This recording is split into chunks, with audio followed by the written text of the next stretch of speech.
Guys, for today's video guys, diyan ta karon sa ato ang kalsada ni Age guys. Pasingot na sa taron. Mag-budget na sa taron sa pliti na to guys. Tanawa di ata karon diri sa ato ang karaang kalsada mo, atong karaang kalsada guys, no.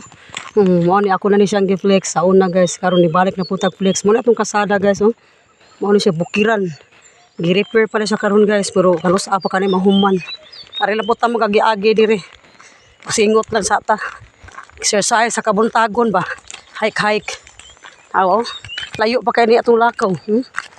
Layo pa kay lakbayin. Lakbay lang sa taron buntaga. Good exercise, good health. Good to health.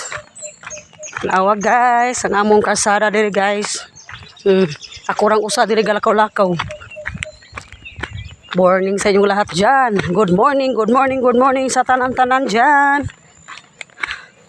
Maayong kabuntagon kanatong tanan. Ug maayong pag-exercise, maayong pagpamahaw, pang breakfast, maayong pagpamata. Nakamata na ba ang uban or nagtuog pa diha?